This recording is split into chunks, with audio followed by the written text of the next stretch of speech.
Hello students, welcome to my channel. तो जैसा कि आपके बीए सेकेंड ईयर के 4th सेमेस्टर के हिस्ट्री की जो मैंने क्लास शुरू की है, हिस्ट्री 4th सेमेस्टर में आपको पढ़ना है आधुनिक विश्व का इतिहास, यानी हिस्ट्री ऑफ मॉडर्न वर्ल्ड।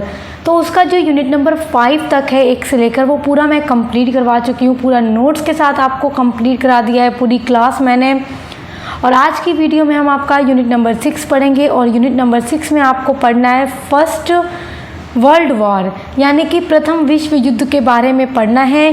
तो आज की वीडियो में हम प्रथम विश्व युद्ध के बारे में पूरा पढ़ेंगे, उसकी पृष्ठभूमि समझेंगे कि कैसे क्या कारण बनते गए और दुनिया का ये इतना महान युद्ध हो गया 1914 ईस्वी में। तो हम आज की वीडियो में सारा कुछ समझेंगे कि ये विश्व युद्ध क्यों हुआ। तो देखिए यहाँ पर जो आपके सामने आपको स्क्रीन पे दिख रहा है, ये मैं आपको समझाने वाली हूँ और इस तरीके से आपको समझाऊंगी कि आप कहानी की तरह चीज़ों को समझ जाएंगे और रटने को भी आपको ज़रूरत नहीं होगी। तो सबसे पहले ध्यान दीजिएगा कि जब ये विश्व युद्ध हुआ तो आखिर क्यों हुआ। देखिए विश्व युद्ध क्यों हुआ, अगर हम इसकी पृष्ठभूमि पर बात करें तो देखिए 1950 के बाद विश्व किस तरह से एक बड़े विश्व युद्ध की तरफ जा रहा था, क्योंकि देखिए कई प्रकार के गुट बन रहे थे, सैन्य गुट बन रहे थे और देशों को, जो देश थे यूरोप के, एक दूसरे को लेकर अलग अलग देशों में आशंकाएं थीं। एक दूसरे को संदेह की दृष्टि से देखा जाता था और हर देश को अपने सामने वाले देश का हर कदम गलत साबित होता था, मतलब गलत लगता था कि ये जो है कुछ गलत हो रहा है। मतलब एक दूसरे को लेके संदेह था और कहीं ना कहीं देश, मतलब सभी देशों में अपने आप में एक ऐसा माहौल बन रहा था कि मानो ऐसा लग रहा हो कि सभी देश अपने आप को असुरक्षित महसूस कर रहे थे। और इस युद्ध में आपने देखा कि फ्रांस, रूस, ब्रिटेन मिश्र शक्तियों के रूप में लड़ रहे थे और दूसरी तरफ ऑस्ट्रिया, हंगरी, जर्मनी और उनके साथ ऑटोमन एम्पायर यानी उस्मानिया सल्तनत जो थी वो एक तरफ होकर लड़ रहे थे। अगर हम बात करें तो सभी देशों की अपनी अपनी महत्वाकांक्षाएं थीं और सभी को अपनी असुरक्षता का डर था। तो ये सारी एक पृष्ठभूमि है और हम अगर एकदम एक कहा जा सकता है कि एक सबसे अलग कारण कह लें। देखिए कारण तो कई सारे हैं, अगर इतना बड़ा विश्व युद्ध हुआ तो उसका कोई एक कारण नहीं रहेगा, अनेकों कारण रहेंगे, अनेकों कारण, इतने बड़े युद्ध के अनेकों कारण।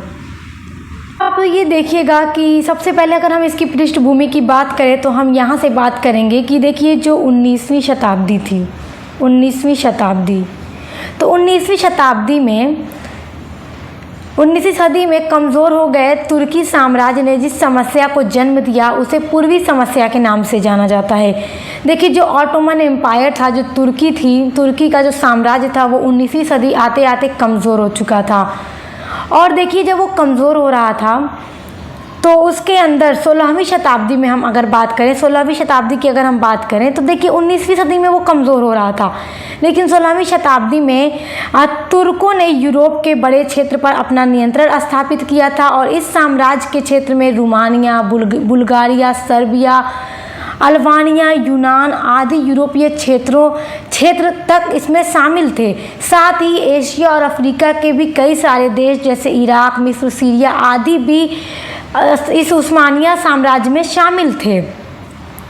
तो जब 19वीं सदी आते आते ये कमज़ोर हो रहा था तो उसी को पूर्वी समस्या कहा गया और ये एक कारण बनता है। तो देखिए अब रूस जो था, रूस कहीं ना कहीं ये चाह रहा है कि यूरोप जो है, यूरोप का मरीज़ कह लीजिए किसको, तुर्की को, कि ये साम्राज्य समाप्त हो जाए। जब ये साम्राज्य समाप्त होगा तो मैं काले सागर पर अपना नियंत्रण स्थापित करूंगा, जो कि काला सागर तुर्कों के कब्ज़े में था।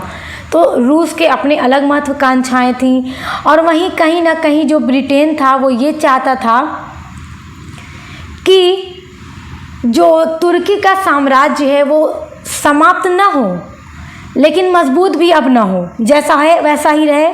क्योंकि अब ब्रिटेन ये सोच रहा था कि अगर तुर्कों का साम्राज्य कमज़ोर हो गया तो काले सागर पर रूस अपना नियंत्रण कर लेगा और ब्रिटेन ये नहीं चाहता था। ब्रिटेन चाहता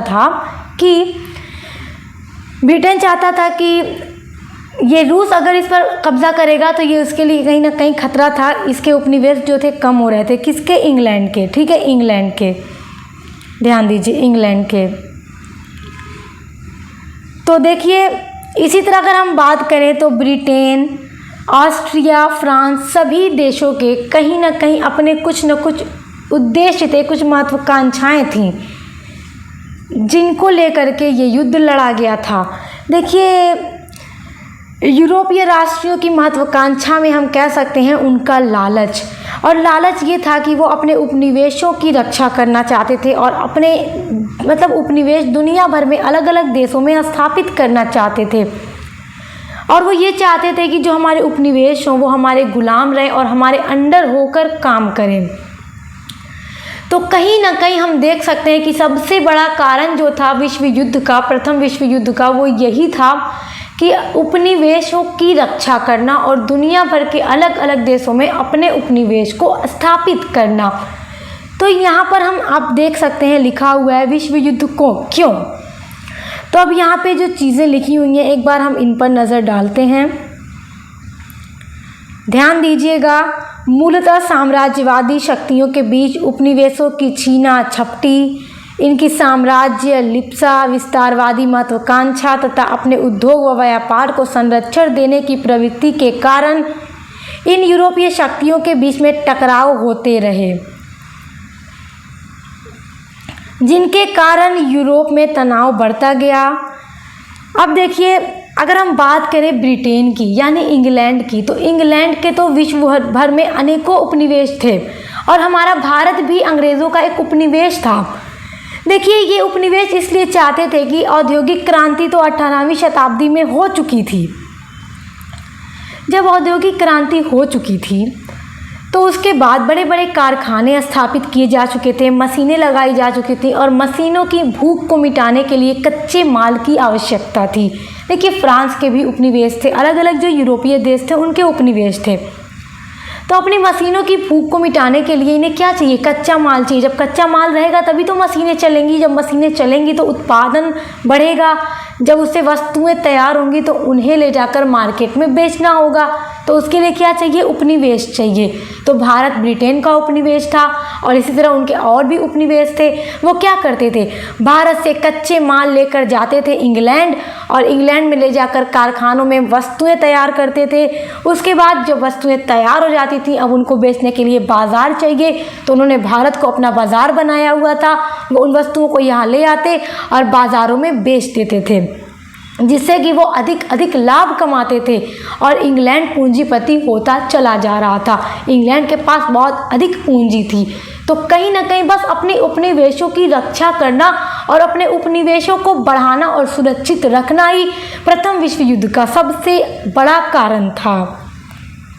यूरोप के देश अपने उद्देश्यों की पूर्ति के लिए परस्पर विरोधी गुटों में शामिल होकर अपनी अपनी सैन्य शक्ति बढ़ाने लगे और यूरोप सैन्य शिविर बनकर रह गया। इस समय यानी 20वीं शताब्दी के प्रथम दशक में दो विरोधी गुट बने। देखिए 1882 ईस्वी में जर्मनी, ऑस्ट्रिया, हंगरी और इटली ने मिलकर के ट्रिलिप अलायंस और 1907 ईस्वी में फ्रांस, रूस और ब्रिटेन ने ट्रिपल ऑटम अर्थात त्रिराष्ट्रीय मैत्री का निर्माण कर लिया। ये जो आप देशों के नाम देख रहे हैं कौन कौन से? जर्मनी, ऑस्ट्रिया, हंगरी, इटली, इन देशों ने मिलकर युद्ध लड़ना शुरू किया एक तरफ से, और दूसरी तरफ से ब्रिटेन, देखिए ब्रिटेन, फ्रांस, रूस, ये सभी राष्ट्र मिलकर के लड़ रहे थे। इन गुटों की पारस्परिक प्रतिस्पर्धा व अंतर्विरोध के कारण यूरोप का वातावरण तनावग्रस्त हो गया। और देखिए इसी समय सेरोजीवो से ऑस्ट्रिया के युवराज और उसकी पत्नी के हत्याकांड के फलस्वरूप 28 जुलाई 1914 ईस्वी को एक ऐसा युद्ध प्रारंभ हुआ जिसे संपूर्ण विश्व को प्रभावित किया। अच्छा यहाँ पे आपको एक बात बताती हूँ, ध्यान से सुनिएगा, बहुत इम्पॉर्टेंट है। जैसा कि मैंने आपको बताया था कि रूस क्या चाहता था कि तुर्की का साम्राज्य जब समाप्त होगा तो वो काला सागर पर अपना नियंत्रण स्थापित करेगा। किस पर? काले सागर पर।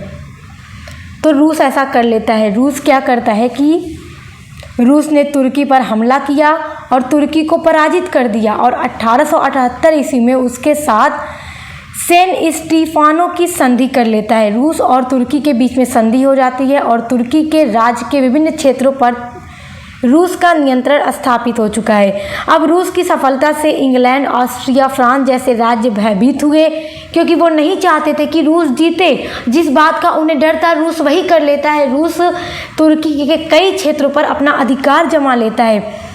तो इसलिए वो ऑटोमन एम्पायर की सुरक्षा एवं अखंडता के लिए अर्थात पूर्वी समस्या के समाधान के लिए 1878 में 1878 में बर्लिन में एक सम्मेलन बुलाते हैं। कहाँ पर? बर्लिन में।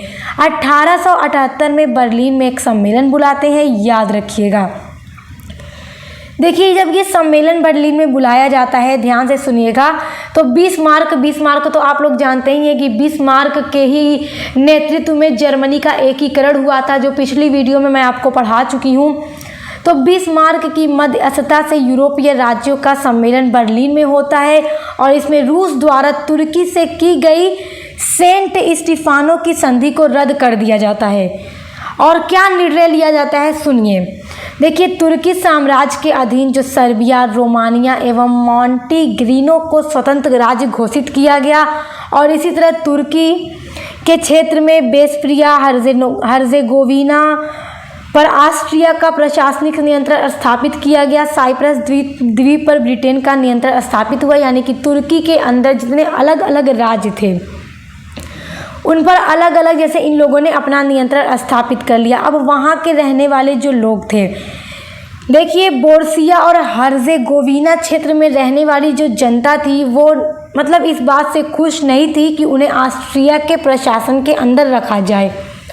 फलतः वहाँ रहने वाले जो लोग थे वो इससे असंतुष्ट हुए और इससे ऑस्ट्रिया और सर्बिया के बीच में संघर्ष शुरू हो जाता है और यही संघर्ष बन जाता है प्रथम विश्व युद्ध का तात्कालिक कारण। देखिए, मैंने आपको बताया कि उपनिवेशों की रक्षा करना था, इसके लिए आपस में सब लड़ रहे थे। ठीक है, इसके लिए आपस में सब लड़ रहे थे, लेकिन तात्कालिक कारण क्या बन जाता है, यहाँ पर ध्यान से देखिए, लिखा हुआ है।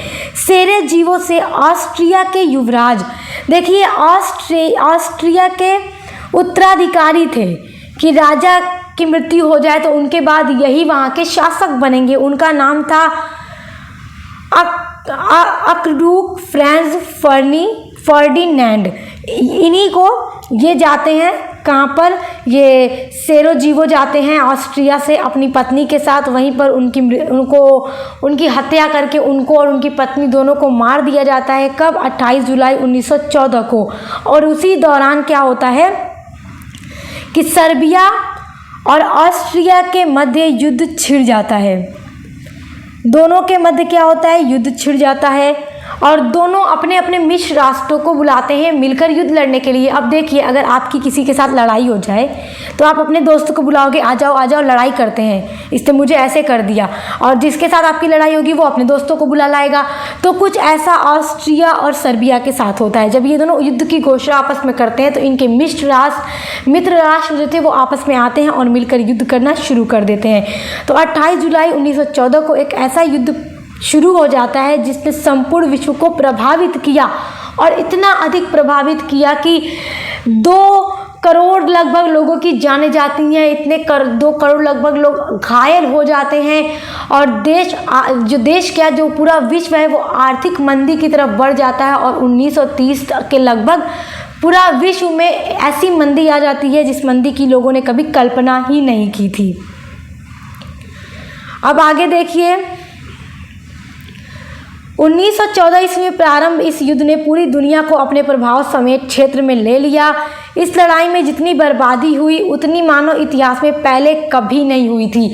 देखिए, ये जो युद्ध था इसको प्रथम विश्व युद्ध क्यों कहा गया, क्योंकि अभी 1914 से पहले ऐसा युद्ध कभी नहीं लड़ा गया था जो पूरे विश्व को अपने क्षेत्र में ले ले, अपने आप में समेट ले। और पूरे विश्व में इतना नुकसान हुआ, हर देश की अर्थव्यवस्था बिगड़ी, आर्थिक स्थिति बिगड़ी, यहाँ तक कि यूरोप के कई देश दिवालिया हो गए, इतनी खराब कंडीशन वहाँ की हो गई और कितने सारे बड़े बड़े जो साम्राज्य थे उन सभी का पतन हो गया। वास्तव में यह सर्वव्यापी युद्ध था। इस युद्ध ने सारी दुनिया की अर्थव्यवस्था को प्रभावित किया। इस युद्ध में हुई भीषण बमबारी से असंख्य लोगों की जानें गईं तथा धरती पर अकाल पैदा हुआ। इस युद्ध का प्रभाव अभूतपूर्व था। इसने दुनिया के इतिहास को मोड़ दिया। इसके अभूतपूर्व फैलाव और व्यापक स्वरूप के कारण ही इसे प्रथम विश्व युद्ध कहा जाता है, क्योंकि इसके पहले अभी इस तरह का युद्ध कभी नहीं हुआ था। जो युद्ध अब ये 28 जुलाई 1914 को शुरू होता है और इस युद्ध की जो अवधि थी वो 4 वर्ष थी। ये 1914 में शुरू होता है और 1918 तक ये युद्ध चलता है और युद्ध का परिणाम अत्यंत भयावह था। इतना खतरनाक परिणाम था जिसने पूरी दुनिया को अपने क्षेत्र में समेट लिया था। तो आप प्रथम विश्व युद्ध की पृष्ठभूमि समझ गए। अब हम देखेंगे प्रथम विश्व युद्ध के कारण वेरी इम्पॉर्टेंट हैं आपके लिए, बहुत इम्पॉर्टेंट हैं एग्ज़ाम के लिए और ये ज़रूर आएगा आपके एग्ज़ाम में। देखिए, चीज़ों को अच्छे से समझे रहेंगे तो आपके लिए आसानी होगी और मैं पूरा प्रयास करती हूँ कि मैं इस तरीके से आपको बताऊँ ताकि आप चीज़ों को बहुत अच्छे से समझ जाएँ। देखिए, प्रथम विश्व युद्ध के तो निम्न कारण थे, लेकिन जो सबसे पहला कारण था वो था साम्राज्यवादी प्रतिस्पर्धा। साम्राज्यवादी प्रतिस्पर्धा का क्या मतलब हुआ कि यूरोपीय राष्ट्रों की महत्वाकांक्षा यानी कि लालच, अपने उपनिवेशों की रक्षा करना, अपने उपनिवेशों को विश्व के अलग अलग देशों में फैलाना। क्यों? इसलिए कि वो अपने द्वारा, ताकि वो कच्चा माल ले आए, उससे माल बनाएं, वस्तु तैयार करें, उसको ले जाकर फिर उस बाज़ार में बेचें और अधिक से अधिक लाभ कमाएं। अब जैसे मैं आपको एक एग्जाम्पल के थ्रू बताती हूँ। देखिए, हमारा भारत जो था ये भी अंग्रेज़ों का उपनिवेश था। तो यहाँ से जो कच्चा माल था वो लोग लेकर जाते थे, उससे वस्तुएं बनाते थे, फिर यहाँ की बाज़ार में लाकर बेचकर अनेकों क्या कितने रुपए कमाते थे, क्योंकि भारत जैसे विशाल देश से ये लोग लेकर जाते थे कच्चे माल।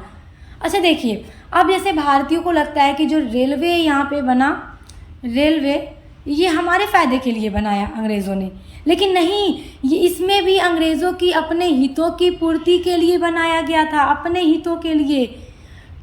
कोई भी व्यक्ति कोई कार्य करेगा उसमें पहले अपना हित ही सोचता है, अगर हम कहें आज के टाइम में तो। और अंग्रेज़ों ने रेलवे की स्थापना अपने हितों के लिए किया। कैसे की? सुनिए, समझिए। अंग्रेज़ों के पास इतने अधिक धन थे, इतनी पूंजी थी कि उनको उनका निवेश करना था, तो उन्होंने सोचा चलो भारत में रेलवे बनाते हैं। रेलवे बनाया उन्होंने। अब यहाँ से जो रिटर्न हो रहा है, उन्हें जो धन अलग से कमाई हो रही है, उनका जिन्होंने इतना निवेश किया पूंजी, उससे अधिक तो वो कमा रहे हैं, तो फिर वो और भी अधिक पूंजीपति होता गया और ब्रिटेन की जो भूख थी वो तो समाप्त ही नहीं हो रही थी। इसके पास इतने उपनिवेश थे, इतनी पूंजी थी। तो चलिए देखिए, यही है साम्राज्यवादी प्रतिस्पर्धा में आपका यही है पहला, ये आपके लिए इम्पॉर्टेंट है, ये चीज़ याद रखिएगा। देखिए, निसंदेह यूरोपीय देशों ने विस्तारवाद की जो प्रक्रिया आरंभ की थी वह आगे चलकर प्रथम विश्व युद्ध का ही कारण बन जाती है। सभी यूरोपीय राष्ट्र आपस में लड़ रहे थे अपने उपनिवेशों को बनाने के लिए। आरंभ में संधियों के माध्यम से उत्पन्न संघर्ष को टाला जाता रहा, किंतु 20वीं सदी के प्रारंभ में स्थितियों में ऐसा बदलाव आया कि धीरे धीरे युद्ध का कारण बन गया। जर्मनी के एकीकरण के बाद इतना औद्योगिक विकास हुआ कि 1914 में उसने लोहे और इस्पात के उत्पादन में ब्रिटेन और फ्रांस को पीछे छोड़ दिया। देखिए,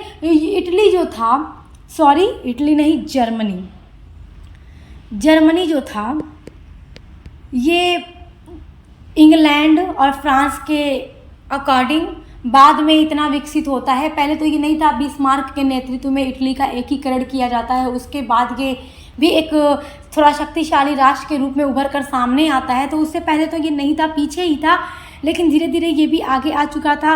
और औद्योगिक विकास इतना तेज़ी से हुआ जर्मनी में भी, जर्मनी के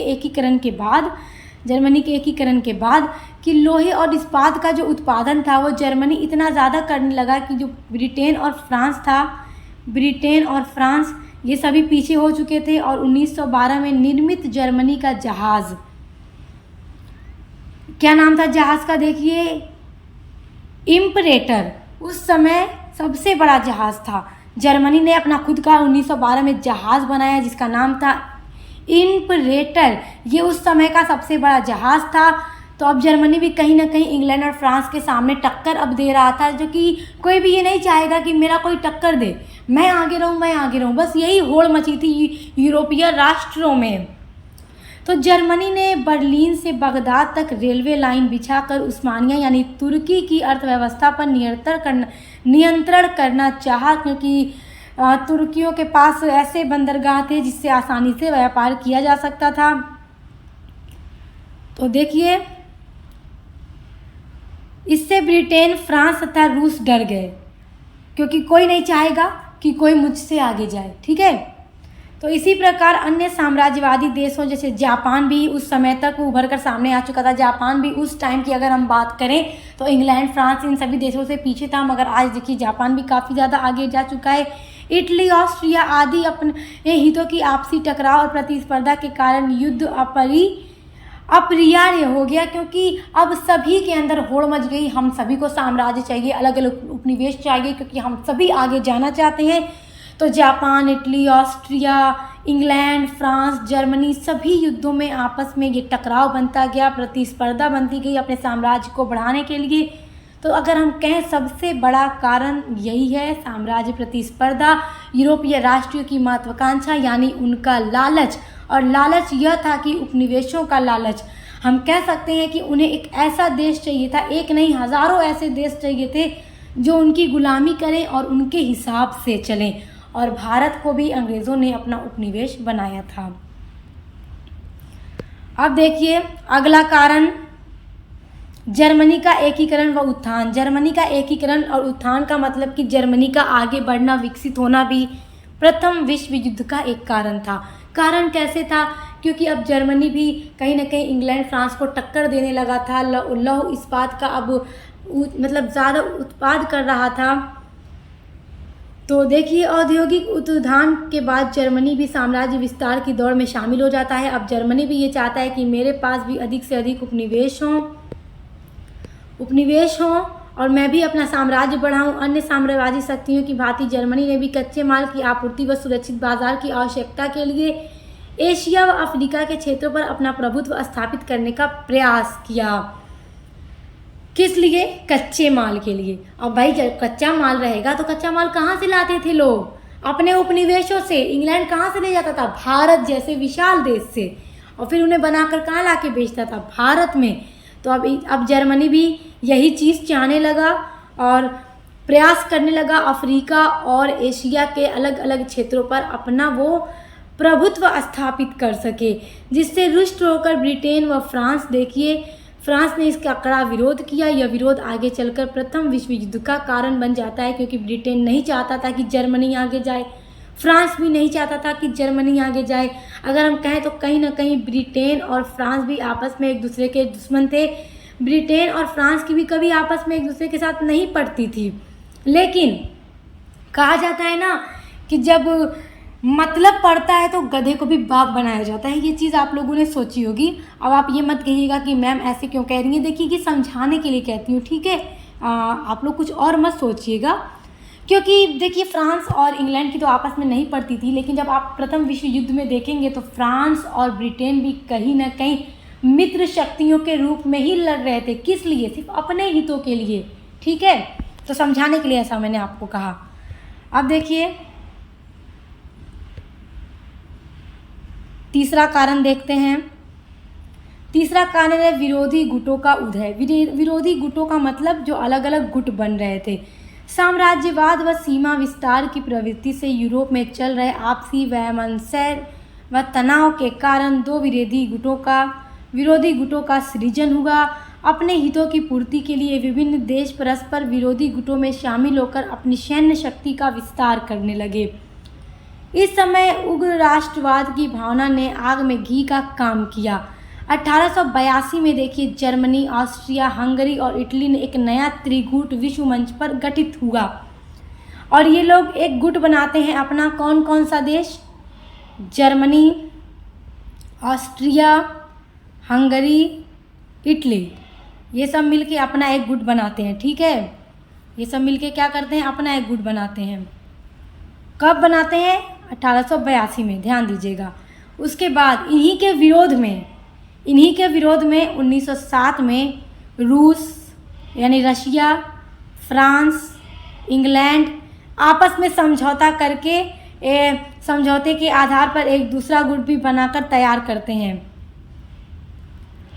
इन दोनों अंत विरोधी गुटों के निर्माण से सिद्ध हो गया कि कालांतर में एक भयंकर युद्ध होकर रहेगा, क्योंकि अब सब अपना अपना गुट बना रहे थे, अपने अपने राष्ट्र को इकट्ठा कर रहे थे, मित्र राष्ट्र इकट्ठे हो रहे थे। किस लिए? युद्ध करने के लिए ही तो, अपने हितों के लिए ही तो ये कहीं ना कहीं अब सिद्ध हो चुका था कि आगे चल कर के एक भयंकर युद्ध होकर रहेगा और फर्स्ट वर्ल्ड वॉर जो था इसी का परिणाम था। अगला कारण देखिएगा, अगला कारण है फ्रांस जर्मन वैमनस है।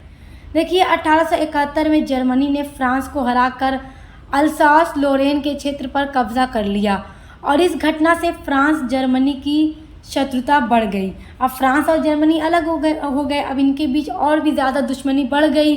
अब फ्रांस अपनी शर्मनाक पराजय का बदला लेने के लिए एकदम तैयार था, मौके की तलाश में था कि कब मुझे मौका मिले और मैं जर्मनी से अपना बदला ले सकूं। और प्रथम विश्व युद्ध भी कहीं ना कहीं एक उसके लिए ऐसा मौका मिला कि वो जर्मनी से अपना बदला ले सकता था। तो फ्रांस,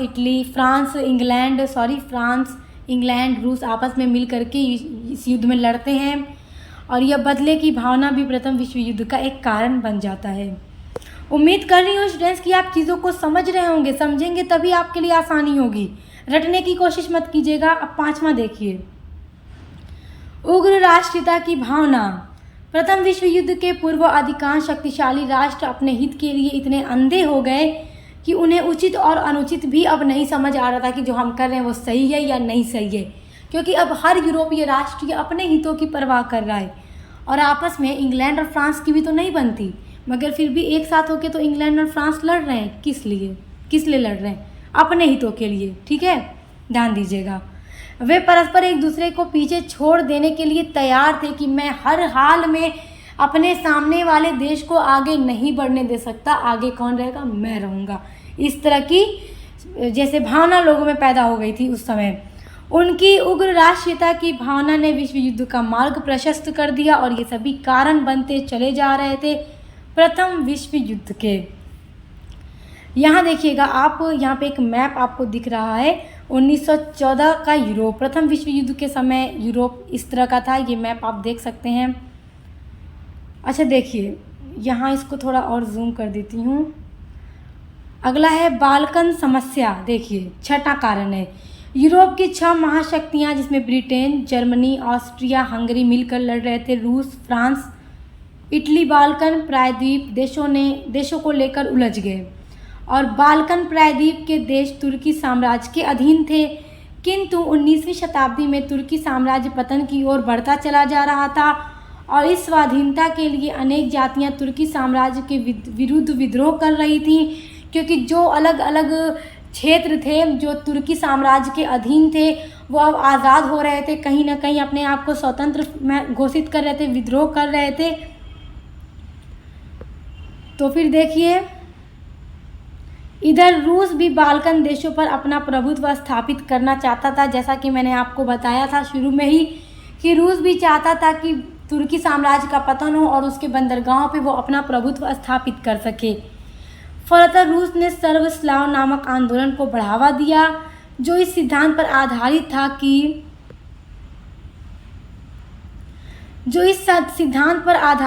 कि पूर्वी यूरोप के क्षेत्रों में रहने वाले सभी स्लाव एक ही जनगण के लोग हैं। स्लाव ऑस्ट्रिया हंगरी के अनेक क्षेत्रों में भी रहते थे, स्लाव जाति थी, याद रखिएगा। इसीलिए रूस ने तुर्की और ऑस्ट्रिया हंगरी दोनों के खिलाफ आंदोलन को बढ़ावा दे देता है ताकि वो उन पर अपना प्रभुत्व स्थापित कर सके। ऑस्ट्रिया हंगरी दोनों के खिलाफ आंदोलन को बढ़ावा दिया। इस प्रकार रूस की ऑस्ट्रिया और हंगरी और तुर्की सभी से शत्रुता हो गई, यानी दुश्मनी हो गई रूस की। प्रथम विश्व युद्ध के पूर्व जर्मनी अपनी मित्रता टर्की से स्थापित कर रहा था और टर्की यानी कि तुर्की जिसको कहते हैं शत्रुता रूस से थी, अतः जर्मनी और रूस भी एक दूसरे के शत्रु बन गए। इस प्रकार इन राष्ट्रों की परस्पर दुश्मनी ने भी प्रथम विश्व युद्ध की पृष्ठभूमि तैयार कर दी, क्योंकि कहीं ना कहीं एक दूसरे के दुश्मन भी बनते चले जा रहे थे ये यूरोपीय राष्ट्र अपने हितों के लिए, और ये सब कारण बनते चले गए प्रथम विश्व युद्ध के। सातवां देखिए, मोरक्को संकट। प्रथम विश्व युद्ध के पूर्व यूरोप में ऐसी घटनाएं हुई जिनके कारण तनाव और भी चरम होता गया। इनमें से एक था मोरक्को को लेकर फ्रांस और ब्रिटेन के बीच टकराव। मोरक्को जो कि अफ्रीका में है, आप जानते हैं। तो अब फ्रांस और ब्रिटेन आपस में लड़ रहे थे, किसके लिए? मोरक्को के लिए। किसके लिए? मोरक्को के लिए। अब इनके बीच में भी दुश्मनी देखिए पैदा हो गई। इस टकराव को समाप्त करने के लिए ब्रिटेन और फ्रांस ने 1914 ईस्वी में एक समझौता किया। 1940 ईस्वी में आप लोगों ने देखा, लिखा था डेट। तो इस समझौते के आधार पर ब्रिटेन को मिस्र और फ्रांस को मोरक्को मिल गया। किसको? ब्रिटेन को मिस्र और फ्रांस को मोरक्को मिल गया। तो उन्होंने आपस में समझौता कर लिया ब्रिटेन और फ्रांस ने। तो समझौते के तहत ब्रिटेन को मिस्र मिलता है और फ्रांस को मोरक्को मिल जाता है, ठीक है।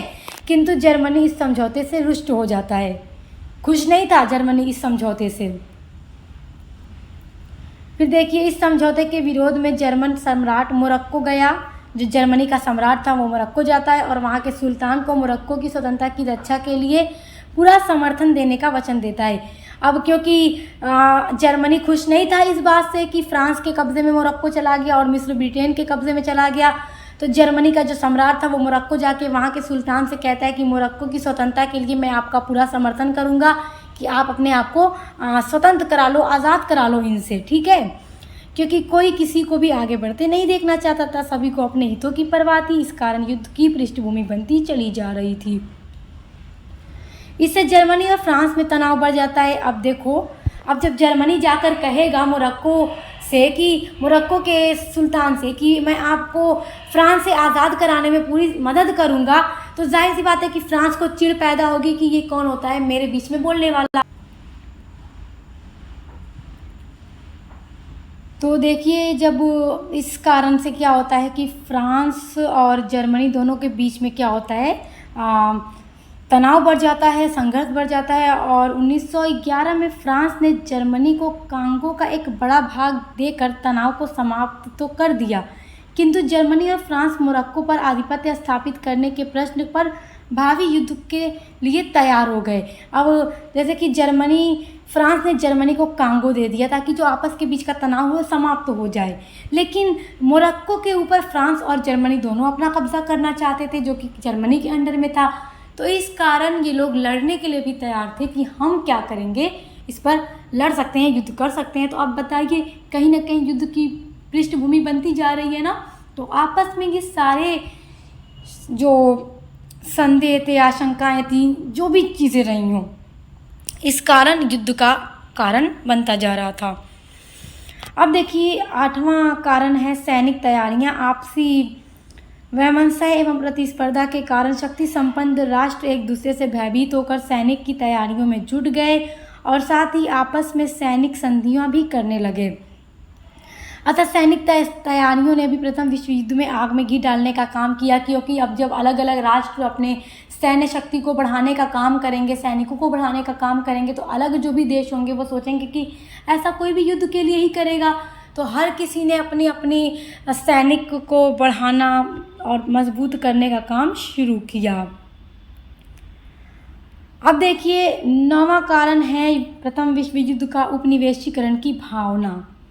19वीं सदी के अंत में तक प्रायः सभी शक्तिशाली राष्ट्र अधिक से अधिक उपनिवेश बनाने की दौड़ में शामिल हो चुके थे और जर्मनी भी इस दौड़ में बाद में आया, किंतु उसकी औद्योगिक उन्नति से अन्य राष्ट्र भयभीत होने लगे, क्योंकि इतना तेज़ी से आगे बढ़ा, क्योंकि बाद में विकसित हुआ।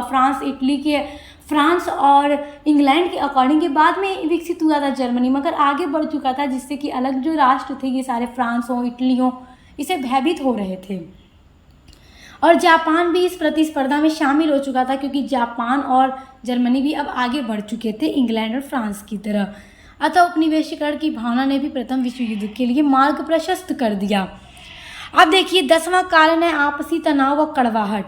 एक दूसरे के आगे बढ़ जाने की स्पर्धा ने यूरोपीय देशों को इतना अंधा बना दिया कि वे एक दूसरे के इलाके को पाने के लिए आपस में गुप्त समझौते भी करने लगे थे, और इन समझौते का अक्सर फंडाफोड़ हो जाता था। जो गुप्त समझौते करते थे कहीं ना कहीं वो सामने आ जाते थे। इससे हर देश में भय एवं शंका का वातावरण बन जाना स्वाभाविक था, और इस तरह से आपस में सभी देशों में शंकाएं बढ़ रही थी, सभी देश अपने आप को असुरक्षित महसूस कर रहे थे, तो विश्व युद्ध तो होना ही था। अब देखिए है तात्कालिक कारण, जो कि ये सारी चीज़ें तो होती जा रही थी, कारण बनते जा रहे थे युद्ध के। तात्कालिक कारण जो कि वेरी इंपॉर्टेंट है, 20वीं सदी के द्वितीय दशक में यूरोपीय वातावरण तनावग्रस्त था ही, और इसी समय एक घटित घटना जिसमें ऑस्ट्रिया के जो राजकुमार थे जिनका नाम था आर्कड्यूक फ्रांसिस, वो अपनी पत्नी के साथ बोस्निया की राजधानी सेरोजीवो गए हुए थे, जहां पर 28 जून 1914 को गोली मार करके उनकी पत्नी सहित उनकी हत्या कर दी गई थी, और ऑस्ट्रिया ने अपने राजकुमार की हत्या की जिम्मेदारी सर्बिया पर डाल दी कि सर्बिया ने ही मेरे राजकुमार पे हत्या करके उन्हें मार डाला। ये कौन कहता है? ऑस्ट्रिया कहता है, क्योंकि ऑस्ट्रिया के राजकुमार थे। तो अब ऑस्ट्रिया क्या करता है? सर्बिया के खिलाफ युद्ध की घोषणा कर देता है। जर्मनी ने ऑस्ट्रिया का व रूस ने सर्बिया का पक्ष ले लिया, और इस घटना के परिणाम स्वरूप 28 जुलाई 1914 को ऑस्ट्रिया ने सर्बिया के खिलाफ युद्ध की घोषणा कर दी।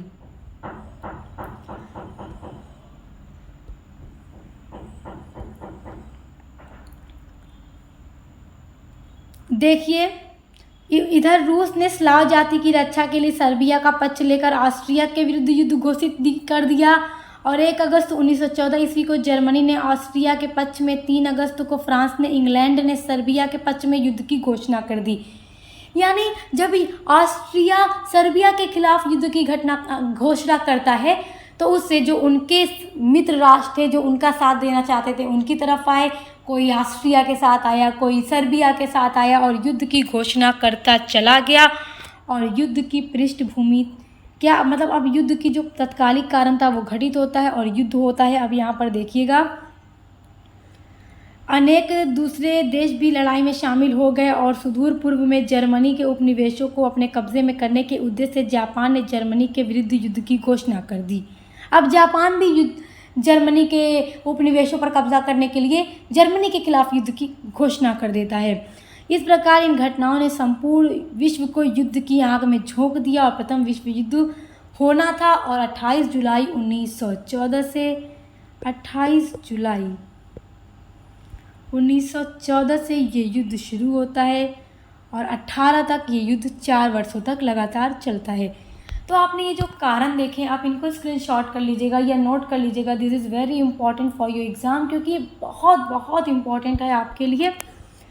तो उम्मीद करती हूँ आप समझ गए होंगे। देखिए अब अगली वीडियो लेकर आऊँगी प्रथम विश्व युद्ध की पार्ट 2, जिसमें कि मैं आपको इसके परिणाम, इसकी विशेषताओं के बारे में बताऊँगी, और प्रथम विश्व युद्ध की घटनाओं के बारे में बताऊँगी। तो अभी कई सारे टॉपिक आपके प्रथम विश्व युद्ध के हैं, जो हम अगली वीडियो में पूरा नोट्स के साथ डिस्कस करेंगे। इस वीडियो में कवर करते तो वीडियो काफ़ी लंबा हो जाता। तो अब मिलते हैं अगली वीडियो के साथ।